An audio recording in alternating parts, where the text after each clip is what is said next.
punch it.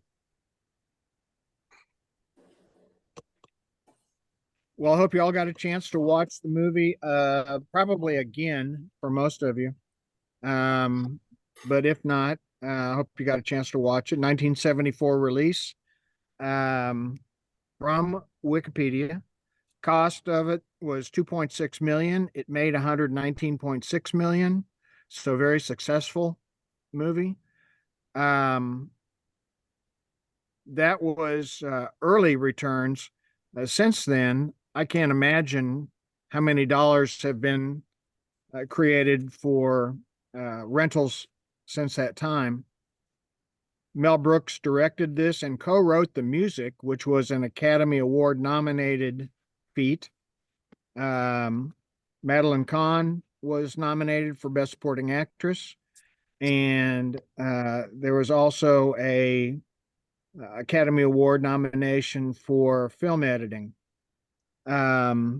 Starred Gene Wilder, Cleavon Little, Mel Brooks, Harvey Korman, Slim Pickens. It was a comedy and a satire.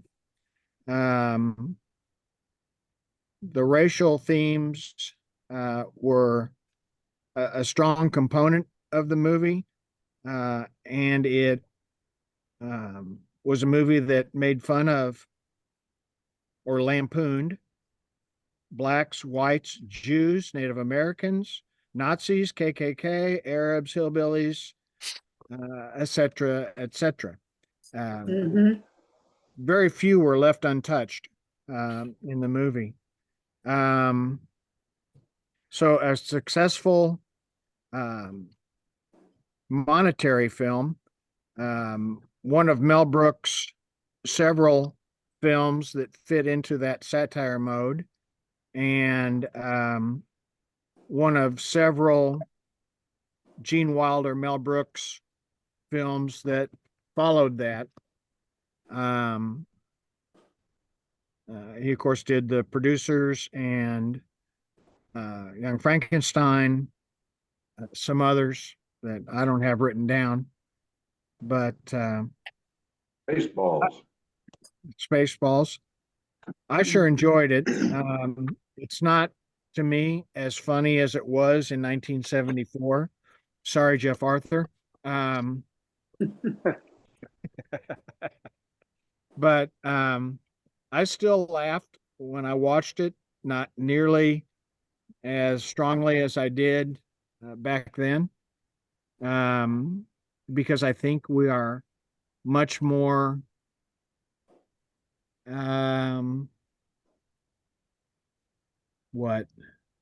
evolved.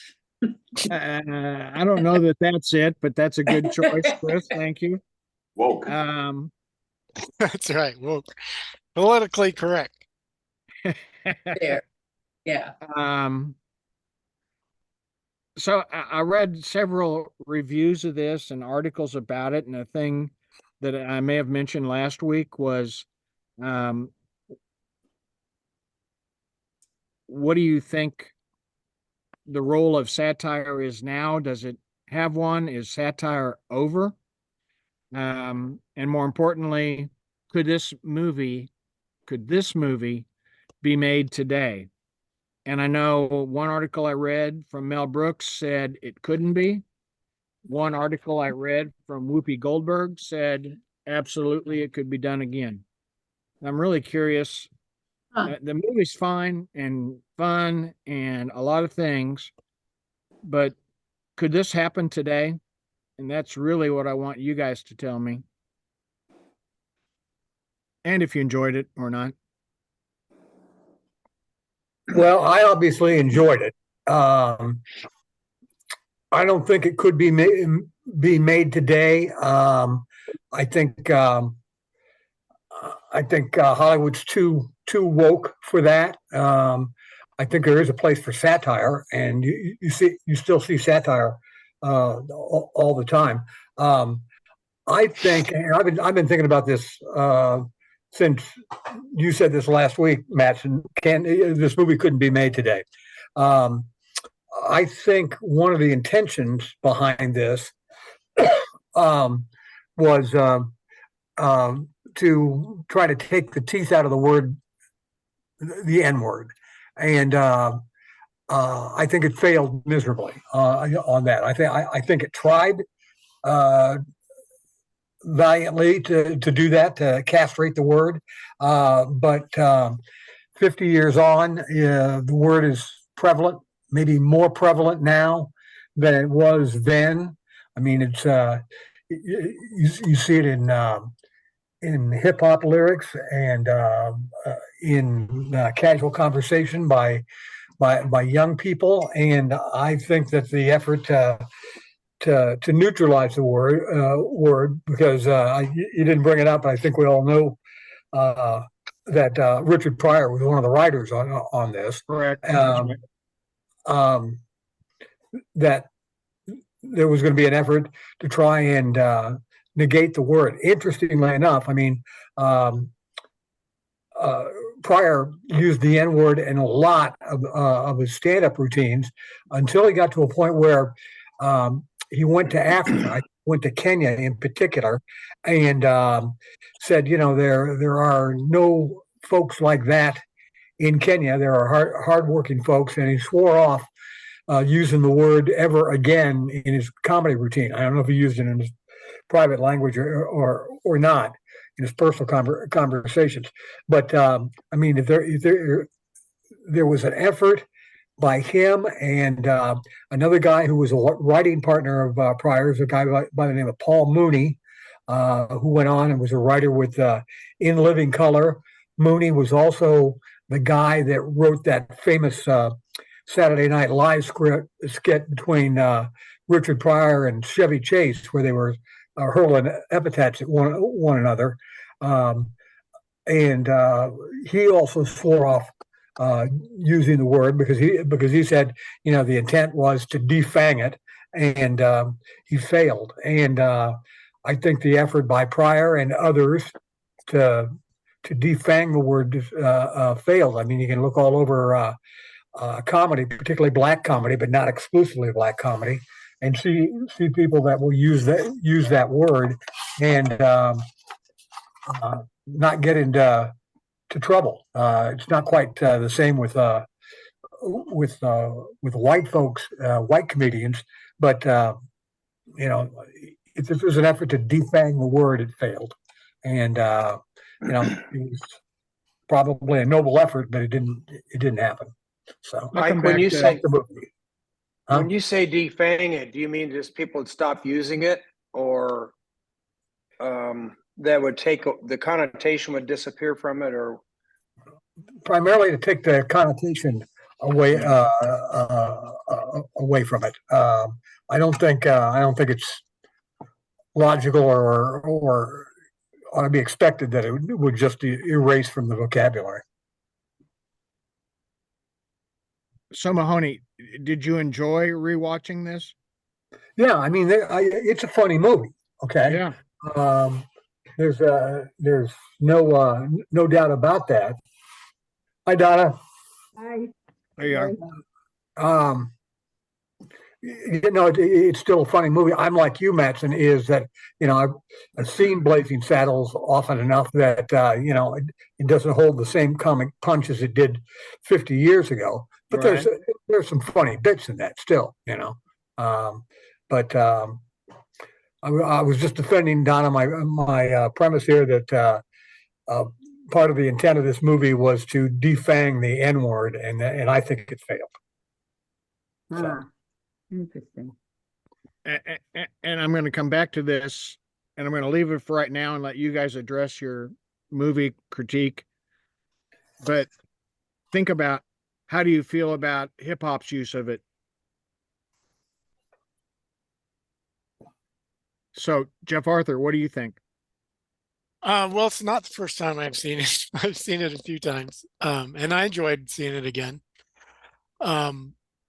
You know, I think if they were to try and make something like this today, they'd have to have so many disclaimers and, you know, explanation of what they're doing that it would make it not funny. And, you know, I don't think anybody should use the N word, blacks either, but, you know. They like to call themselves, each other the N words. But Sure do. yeah, but so yeah, I mean, you it's a know, classic movie, but I don't think it could be done today and be funny. So Okay. Okay. Chris? I Yes, here it comes.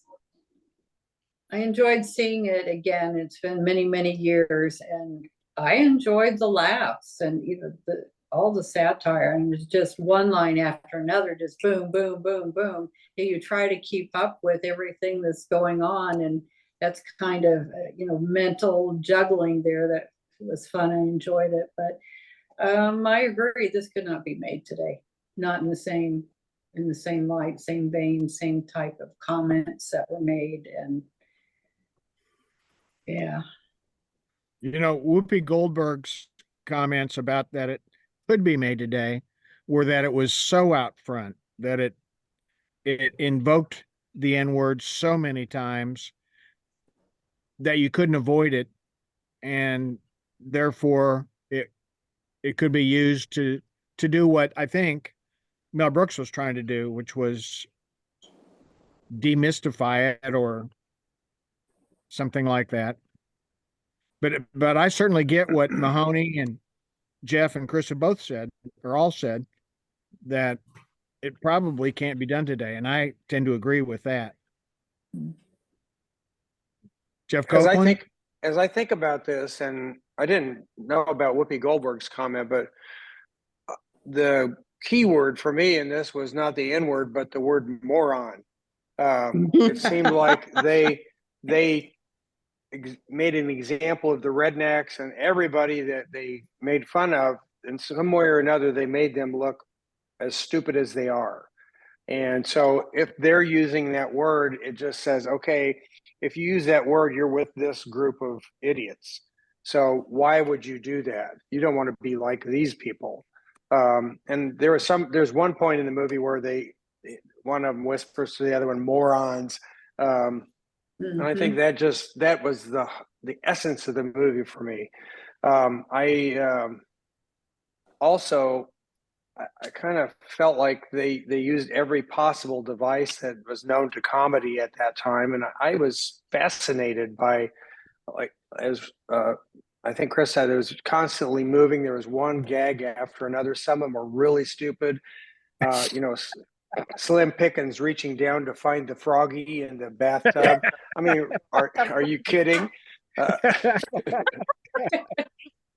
Yes. Yeah, that kind of stuff was. I mean, they just didn't leave any stone unturned. No. No. I thought it was very creative that way. There's a lot of writing went into that, and it was distasteful, or not distasteful, just Yeah. they were so like Whoopi said, they were so upfront with everything that you couldn't ignore it, and it was in that context. I also think about satire. The fact that Saturday Night Live is still on suggests to me that satire is not totally dead, even though sometimes their stuff is kind of flimsy compared to what we were used to when it first started. Right. It's still a form, and I think people that do stand up still get away with a lot of that stuff too. Right. I mean, that to me is the other question here: is satire dead? The political correctness that we went through 10 years ago has now evolved into political animosity. I don't know exactly what to call it, but it's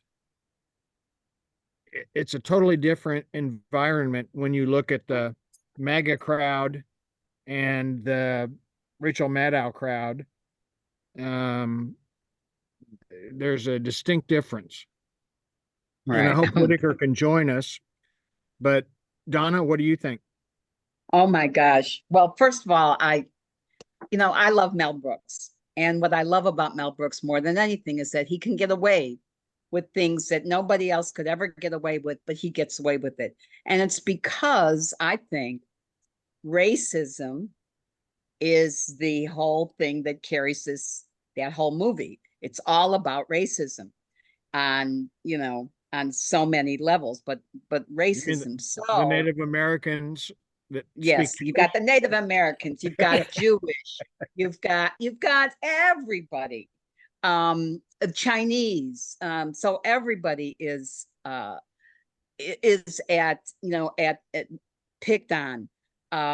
I think I wrote something down that Mel Brooks said, and I just kind of, if I can find it, let me see. In Blazing Saddles, racial prejudice is the engine that really drives the film and helps make it work.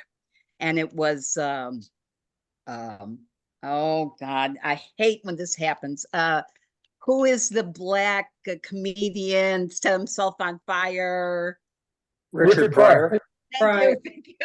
Thank you. Who all wrote it? Of course, and I'm sure this was probably said before, he was supposed to be the sheriff, and of course they couldn't get insurance for him because of his drug use and all that stuff. So again, prejudice was coming in because of that. But in any event, he's the one that pushed saying the N-word as many times as you could, because it takes away its shock value, I guess. The other thing I thought was really interesting is that you guys all know about the Hays rule,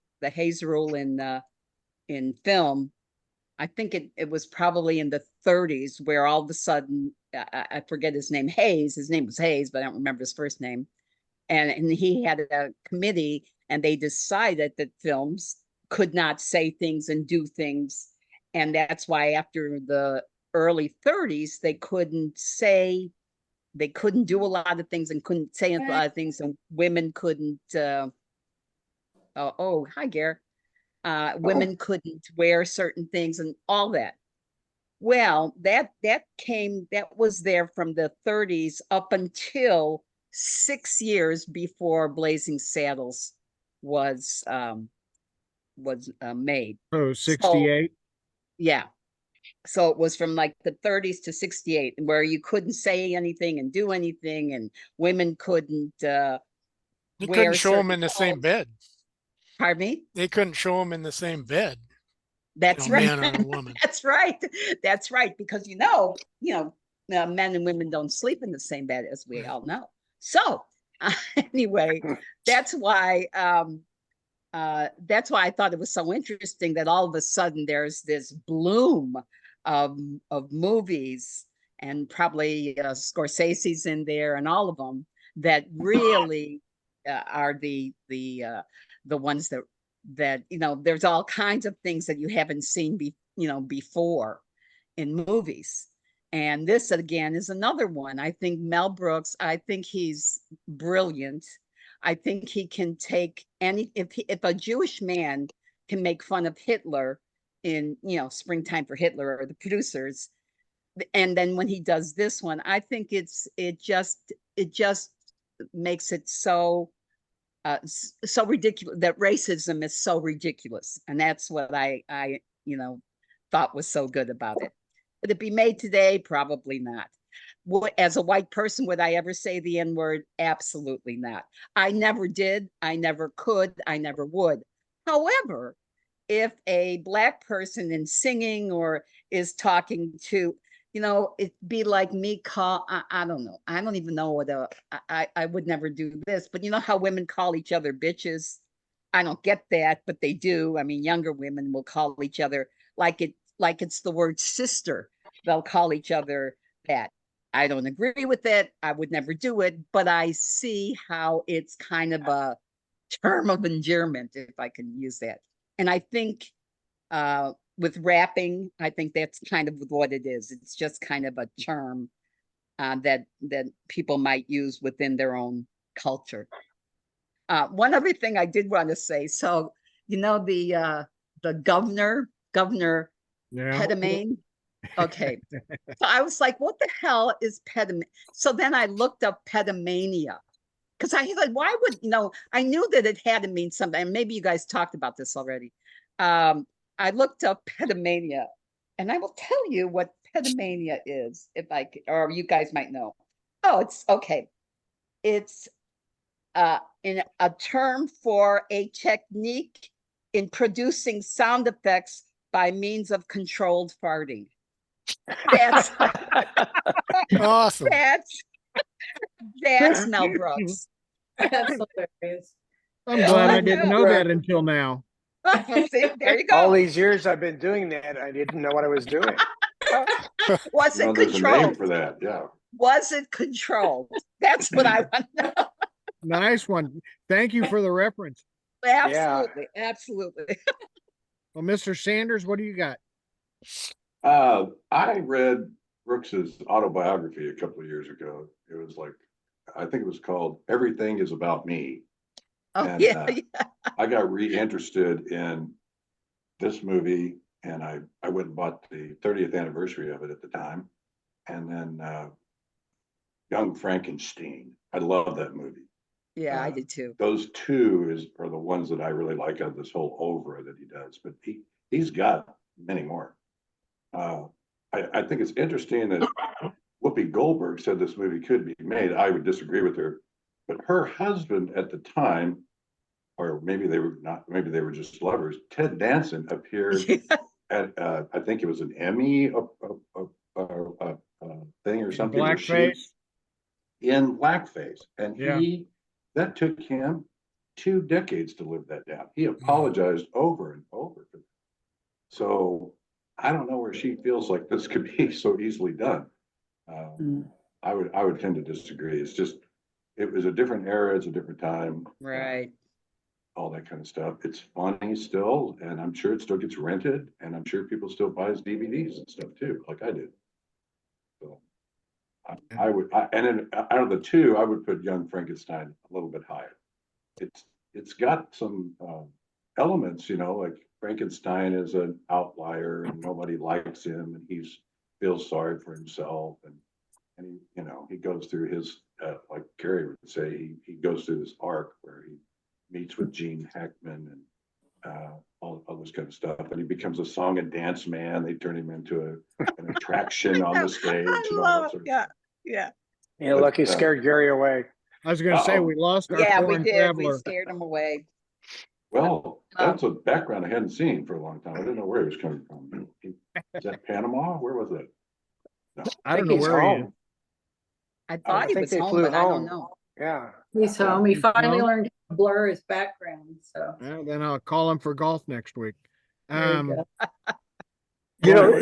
The other thing I wanted to bring up here is that one of Pryor's children went into academics and academia, and her name is Elizabeth Strouder Pryor. I think I'm pronouncing that right. And she's dedicated a lot of her academic career to to language arts, and in particular, she's lectured extensively and written extensively about her father's use of the N-word and how it plays in society then and now. And she's, from what I was able to glean, is she's kind of ambivalent about it. She sees some merit to it in the Black culture, but then she also finds and believes that it's a pretty extensive and that it's pretty offensive word to a lot of society. But I mean, clearly her father's work has shaped her academic work as well, because she's gone into language arts and she's talked and studied about this a lot. I don't know if any of you folks knew that or not, but I thought I'd throw it in. It's really tough. I mean, this is a 50-year-old movie. Yeah. That's a lot of water over the dam. I really struggle with, can it be done today? And I struggle more with, is satire over? Saturday Night Live notwithstanding, Saturday Night Live to me doesn't have the same cutting edge that it may be used to. What But about Larry David? Larry David, he's just wrapped up his 12 years of Curb Your Enthusiasm. There's a case where he made himself the foil of his own satire and Yeah. created a whole new character that stepped on everybody's toes along. But I mean, you can read The Onion, which I do frequently, and things like that. But there's not as many outlets, it seems to me, for satire as there used to be, even though there's easily as big a punching bag as there always was for these kind of things. Mel Brooks is just one of those guys who could. He found the way to do it, and I don't know that we see that anymore. What's that actor's name? The guy who played Borat. He's got other movies Oh, like yeah. it. That, Sacha Baron Cohen. yeah. Yeah. I mean, I guess you'd call Oh, that yeah. satire. Yeah. I mean, it's pretty Oh, yeah, offensive. most definitely. What he did with Rudy Giuliani. Yeah. Yes, he did. Yeah. Yeah. But he's outlandish and almost to the point where people don't like him. But, Yeah. no, I get it. You're right, Jeff. Yeah.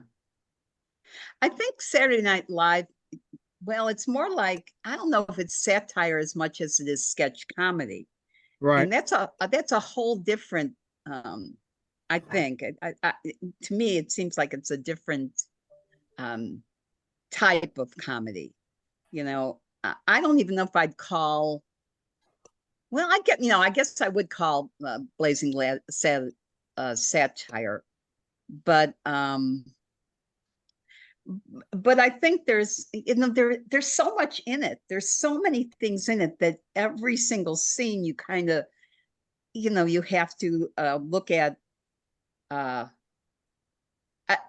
all the anomalies in there, like he has, Count Basie in the middle of the desert. And then he has, which I loved. And then he has, there was a Cabaret in there, and Lili Von Shtupp, and what was she doing? She was stooping everybody, and that's why she was so tired. And there was good. just so much. I guess it couldn't be made today, but when I look back, I just laugh. It's it's still, the sad part is that if we can't say the word now, and it's 50 years later, not that I want to say the word, but I maybe that's the wrong thing to say, but why haven't we gotten beyond the language of it? I don't know. This was only like 10 years after the civil rights passage, right? I mean, Right. Yeah. about 10 years, yeah. Or the voting rights, all of that it's so new at that time. And I think Brooks is trying to say, people, you're morons if you don't recognize that people are people. And I guess I don't know. I don't know why we can't say that now. Yeah, maybe we can. Mattson, would you say the Blues Brothers was satire? You picked the Blues Brothers once. Oh, yeah. Yeah. I wouldn't consider it a racist movie, but it was definitely satire. Yeah. Yeah. They did go after the Nazis. They hated No. Nazis. No, but they went after the cowboys and Right. The rednecks. Right. Yeah. But Nazis. I think what Wilder said was true. It's like they are morons. It said the simple folk, the farming people, the morons. the morons. Yeah, yeah. That's why The salt of the earth. Yeah, the salt of the earth, and they're yeah. I love the little talk they had when Cleavon Little came back and Gene said, "What did you expect was going to happen? They were going to invite you over for dinner?" Yeah, And to say, "Here, yes. marry my oldest daughter." Yes. No, not these people. Yes. But the sad part is, even now, it would still be, I don't know. There'd still be a lot of people that wouldn't want their daughter or children to even associate with people. even here in Sarasota, I love that this city well, it's Florida. So let me preface it by saying it's Florida. So you know what that means. Yeah. But this particular area is really high in arts. It's a big art community, lots of theater, and but it's still very, very segregated. And it's just shocking to me sometimes that I went to the West Coast Black Theater, and there were no Black people in the audience. So what is that? I mean, there was Black people on stage and they were, but none in the audience. Wow. I don't know.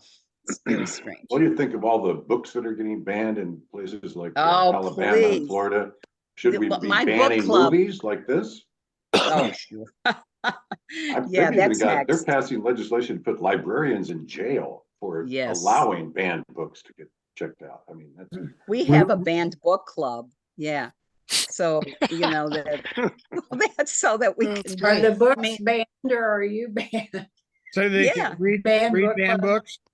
Yeah, that's right. We read the banned book because it's so silly, that and there's a banned book mobile unit.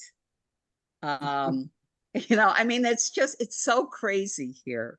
And of course there's when you think about this movie and then you think about here that they don't even allow history of Black people in school, you can't use the word slavery. And oh, please, this is the craziest, as you know. That's nuts. Yes, Well, yes, it is. This just sort of dawned on me, Donna. You were talking about this being 10 years after the civil rights movement of the 60s. Today happens to be the 50th anniversary of when Hank Aaron beat Oh, yes. Babe Yes. Ruth's lifetime home run record with 716 home runs. And at that time, in the maybe the capital of Black America, which is Atlanta, in my mind, Aaron got scores of death threats and family threats.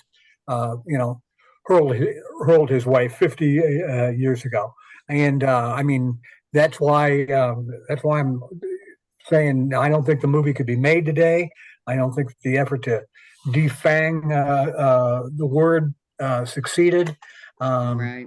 The fact that it's used as a term of endearment or camaraderie in some parts of Black culture is offensive to me. I mean, I don't like to hear people say it anywhere, and I don't know why people say it to one another.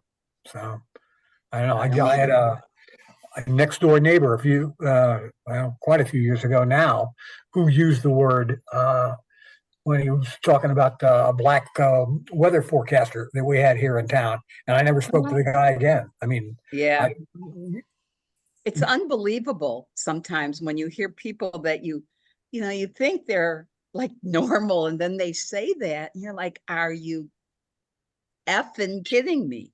yeah. It's just like, oh my God, where are you from? Yeah. So I But know. isn't that so true of many groups, natives, Native Americans, hillbillies? hey, watch it now. I'm a hillbilly. But see, that's the difference, and I don't, You and I son of a- think it has to do with race, because it's like I was trying to think of, and I think what my father would if someone would say Mick, which is, I guess, a derogatory term for an Irish person. And you got, we got our Irishmen here. Is that true? Yes. Well, yes and no. I've got a friend that will call me Mick every once in a while, and I don't particularly take offense to that. I don't either. You know, no, I don't. Now, maybe some people do. I mean, you know, if he would constantly call me a thick Mick, I'd probably take more exception to it. But he's just, I don't Well, think that. yeah, I think that it's, you know, there's really no derogatory terms too much for Europeans, if I can use that term. But Well, when it I don't know. comes- I don't know if Well, that's true. There's a Well, lot of who? Italian slurs out there. Well, Yeah. sure, but not so much anymore. Do you think? Well, it sort of depends on the company you keep. You know, you can hear people talking about derogatory Yeah. terms for the French, Germans, English. Yeah. Yeah, but I Irish. mean, what is it, like frog for French, right? Yeah. Krauts and, just, Krauts and frog, but are any of those as I mean, it just doesn't seem as derogatory to me. Now, again, I don't know, as the N word is. And I think don't think it's it is. like, pardon me? No, I don't think it is either. I think Yeah. you're right. So I think it has to be just a race thing. Even like for Asians, when they use, and again, I'm using this in context here, like chink or something like that, and I don't That like was in it. the movie. Yeah. Yeah, Oh they yeah, did well, say- yes, of course. Again, it's just based on race, and that's the sad part, I think. They But did almost- single out the Irish as they didn't want them to be on the railroad crew. Oh, that's right. That's right. Not the Irish Irish. need not apply. That's right. They just didn't leave anybody alone. That's right. That's what I loved about Mel. I mean, there is nobody. Yeah. Nobody Well, got I got out. a kick out of the first part of the movie when the white guys are singing the black spiritual and the black guys are singing. That was hilarious. I get no That's kick from right. champagne. Yeah, that's That was right. great. That's right. Cole Porter. Cole Porter. Can you get any whiter? Oh my God. Yeah, that was so fun. I mean, there's so much in there. And the Indians speaking Yiddish to the Yeah, Yiddish. Yeah, when he comes up and then he looks at them and goes, Schwarze. Yeah. Yeah. Oh my God. Yeah.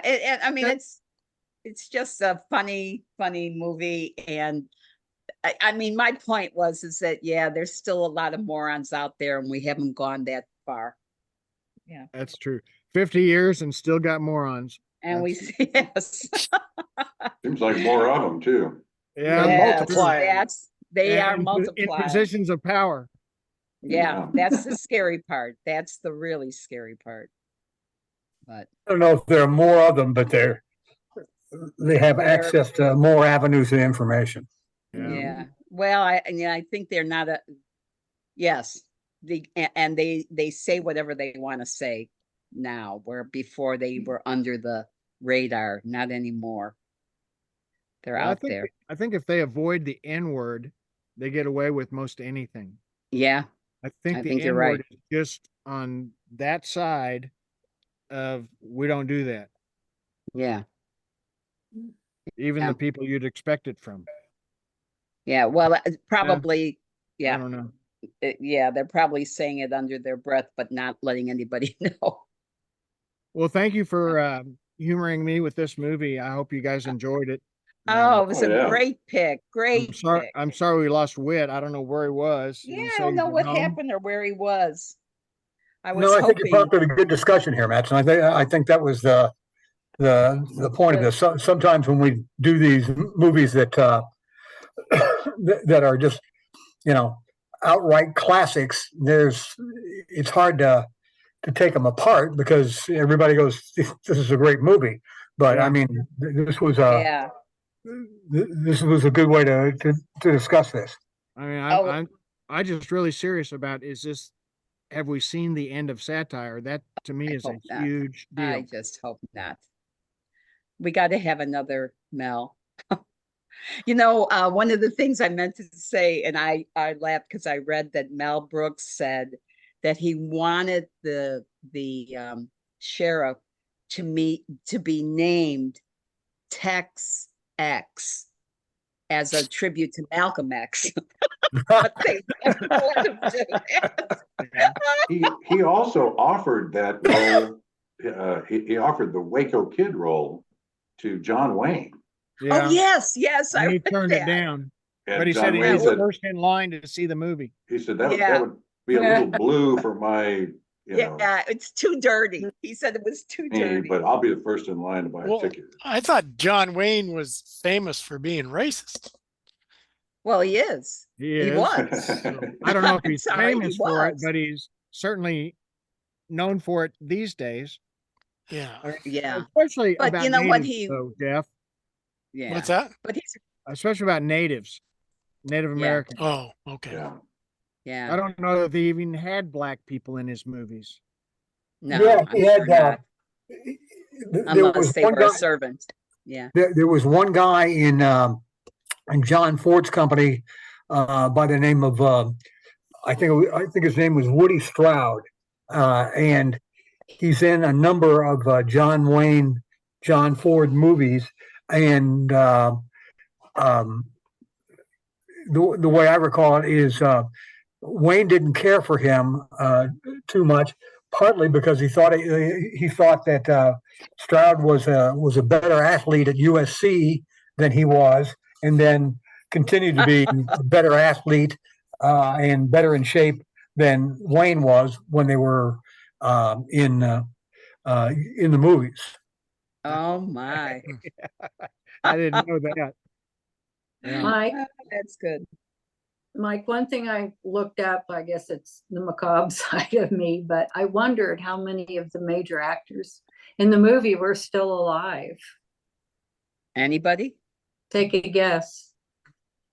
Mel is. Mel Brooks. No, he died. No. No, he's no, no. 97. He's still Oh, alive. okay, he's still He's alive. 97. He is the Yeah. only one out of all that original cast, at least the Really? major players that are still. Wow. All the I rest didn't of know. them are I gone. didn't know if Harvey Korman was, or Yeah. No. He passed. Yeah, he's gone. Yeah. I knew And he was Slim a Pickens was wonderful- gone, and Alex This guy Karras. died at age Cleavon Little. I 57. don't know about. He Oh, I'm died not at sure. 57 of colon cancer. Really? Oh, my gosh. I didn't know that Yeah. either. Wow. Well, that's Wow. there's a trivia question for you for Jeopardy. Yeah. Yeah, for sure. How many cast members are still alive? I'm at my sister-in-law's house and brother-in-law's this weekend, and seeing my daughter and son-in-law, and we went out and went to Logboat Brewing for the sun Eclipse. thing, the Oh, eclipse. the eclipse? Yeah, but it's mostly about the Something. beer. But the um,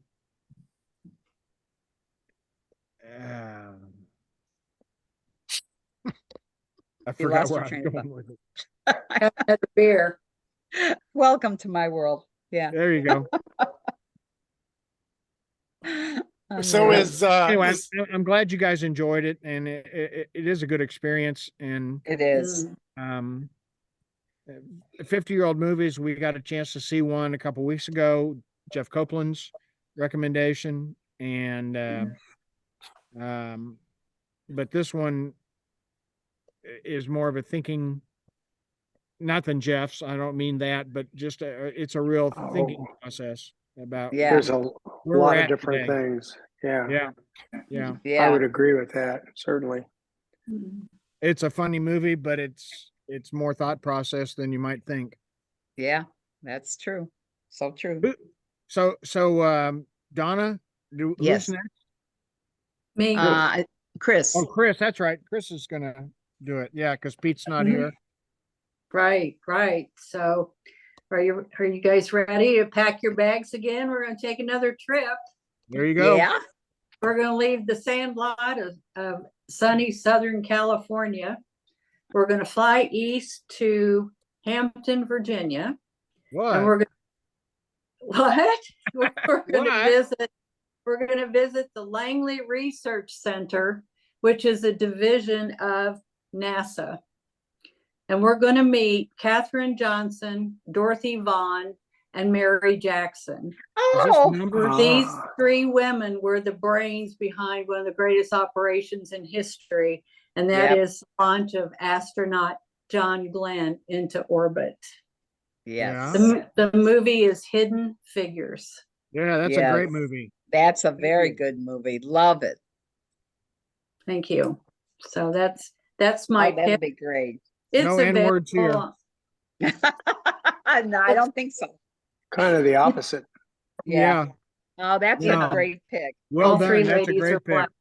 Thank you. Thank you. I haven't watched it in a while. I thought, oh wow, I always love this movie. So Yeah. It is. It's Um, so good. that's what we're going to watch, and it's available on, oh gosh, a lot of places, although it did not say YouTube, but if you have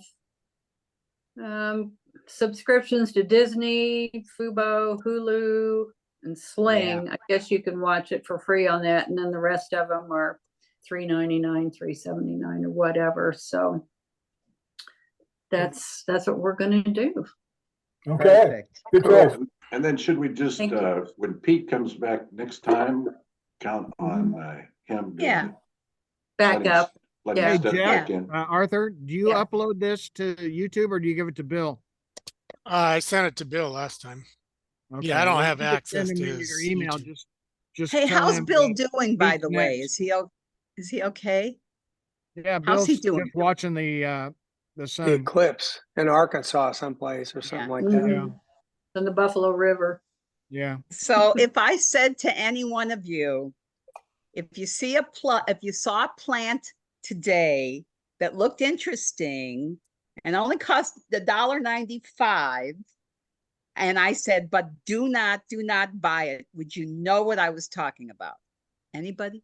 Not a clue. No, Yeah, okay. Little Shop of Horrors. Did you ever- Oh, Oh, that was a Venus total Fly- eclipse of the sun. That Oh, plant came, and I sent it to my friends that I thought might know, the actresses and actors that I knew. Yeah, so anyway, I have a couple of referrals if recommendations, yeah. a recommendation. Thank you. Well, you might have seen this. It's called Friends in Low Places. Garth Brooks has started it's a documentary, kind of. Garth Brooks has a new restaurant in Nashville that he wanted to look like a honky tonk. Anyway, he goes through this whole thing and it's actually pretty good. And it makes me want to go to Nashville to go to that place. It sounds like it would be really fun. But Just don't the go near one, the river. right. yeah, right. I think I told you guys I saw Monkey Man. But it's kind of, you might, it's so bloody and so, constantly hearing those celery stalks being crushed, broken, like breaking bones and that kind of stuff. But it's got some interesting points to it. So I don't know. Here's what Roland said, my husband. He said, that was weird. That's how he put it. That was weird. Because it's got some spiritual stuff in there and then it's about India, but it's interesting. Dev Patel is really, really good though. But the one I really wanted to recommend is Ripley. Now, remember we saw the Talented Mr. Ripley, the movie, and we did and reviewed that.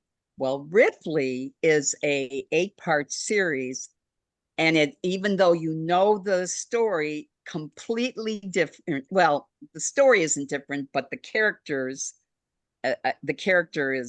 different.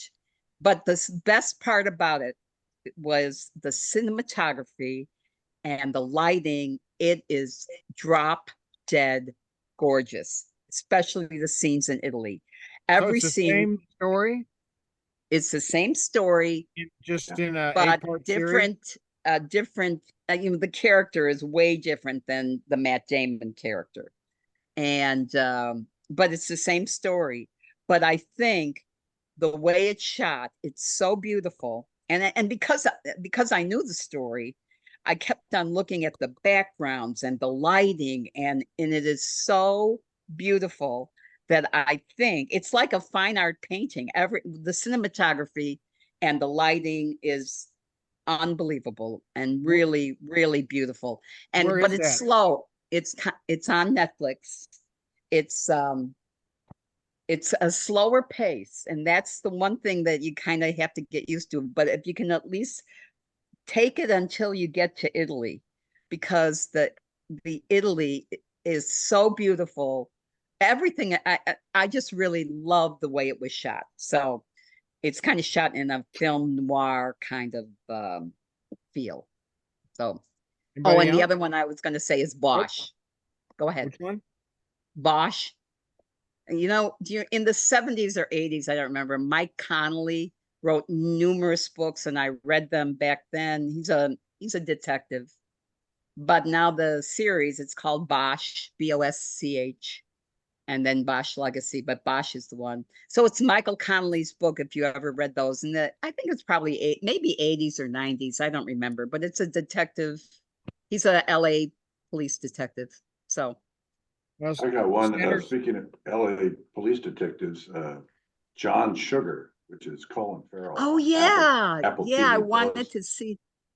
It's Is it- it's Hollywood detective. It's Raymond Chandler-ish. Oh, Ben good. Travers, who used to be the movie critic for Rolling Stone, gave it like a D-. But it's an 8-part series, and I think Farrell does a pretty good job of telling you he'd like to be the next James Bond, actually. Yeah, yeah. What's the name of it, Mike? It's called Sugar. Sugar. That's his last name, as the detective. What's it on? It's Apple TV Plus. TV Plus. Okay. Yeah, it's also an 8-parter. You get 2 to start out with, then you got to do it every Friday until May I 17th. just heard that Bosch thing, and I thought, well, that's just up the corner from where you used to live. Paul From Bosch. where? Bosch. Oh, Didn't Paul Bosch live up the corner from you? You talking to Sanders? me? No. Yeah. No, I don't know who you're talking about. Paul Bosch? From high school. You got that one. I'm sorry. I don't remember. Okay. Well, Chris remembers. Drag out the old yearbook. Oh, there you go. I'll have to get out an old yearbook for that one. The descendant of Hieronymus. yes, Yeah. Hieronymus Yeah. Bosch. That's it. Anybody else? I've been watching a series called Will Trent, which is on Hulu. It's a Yeah. kind of an offbeat Southern detective kind of a thing. I do like those. Will Trent. Would you recommend it, Jeff? Yeah. Okay. You know, there's good character development, and it's got an odd batch of people who work together, and the writing's pretty good. Good. That's several episodes in, isn't it? It's got 2 seasons, and they're still publishing. I think they just released another episode Friday or something. Okay. So Okay. it's kind of ongoing. Okay. Mahoney, anything? No. How about them Royals? How about them Royals? That's a ball team. Could be. For a change. Yeah, no, look at that pitching. Could be. We'll see. It's a week. Pitching's what it's all about. Runs are It's a good. week. Pitching's great. It's a week. The Cardinals are 500, and they're in last place in their division. Wow. They haven't played that well. And they're 500. That's lights out better than last year. Mhm. Jeff, thanks again for letting us use the. Yeah, absolutely. Yeah, Thank you. Jeff, very much, thank Jeff you. Arthur. Yeah, Tip your thank you. waitresses. I Thank hope you. Barnhart's back next week. No problems with the eclipse or anything like that, but thank you for your help. Yep. And you guys, Appreciate it. thanks for watching this. I think there's some big questions here, but I appreciate you guys looking it over with me. Oh, it's great. Great pick, Mike. It's fun chat. All right, I'm gonna see you guys. Good dinner. All right. See you guys. Appreciate it. Bye. Take care. Bye. Bye. Good to go later.